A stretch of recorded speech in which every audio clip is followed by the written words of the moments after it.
The member from London West. Thank you, Speaker. My question is to the Acting Premier. Speaker, Chris Punter is a grandfather from London who needs heart surgery. He was scheduled to go to University Hospital for what his surgeon expects will be a quadruple bypass on February 9th.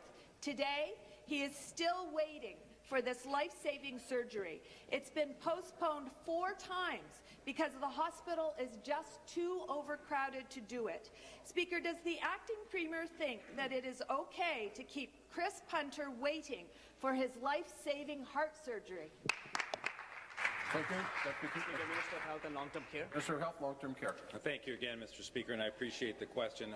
I think we all agree any time that there is a cancelled surgery, it can be not only anxiety provoking but heartbreaking for a family, and so we work across the healthcare system to make sure that we provide that highest quality of care where and when individuals need it. So my sincere apologies for any family that has to, or any individual that has to go through that anxiety of having an elective surgery. This is what we're talking about, Mr. Speaker, elective surgery having to be postponed. But it's critically important that our system is built to serve those who need that most critical care and to serve them first. And that's why our hospitals, in fact, are built to triage those high acuity patients to ensure that they receive timely and safe emergency access.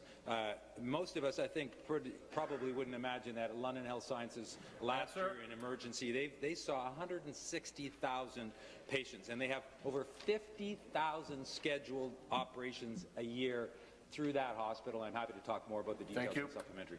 Supplementary. Speaker, a university hospital VP put the blame squarely on the overcrowding crisis when she was asked why Mr. Punter's surgery has been delayed.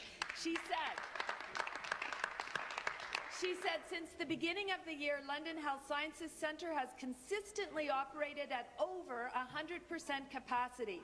Wow. Limited system-wide capacity in our region has created challenges, particularly with respect to critical care capacity required to meet the post-operative care needs of some cardiac surgery patients. Speaker, how can this Liberal government continue to deny that hospital overcrowding is a crisis? Minister.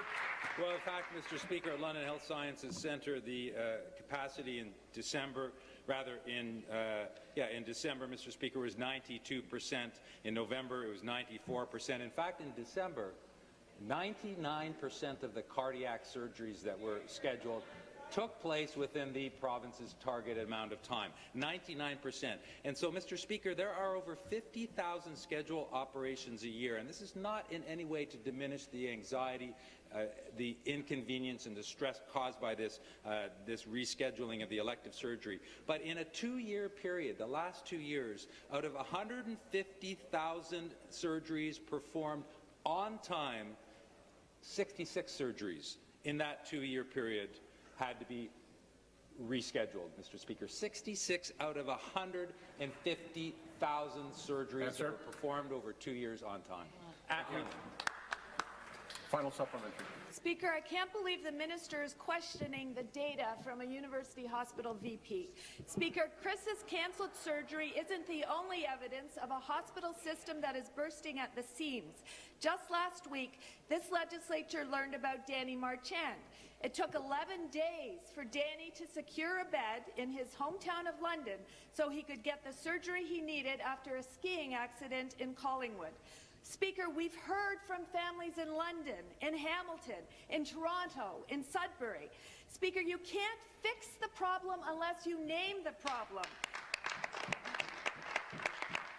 Will the Acting Premier admit that her cuts to health care have hurt these families? Minister.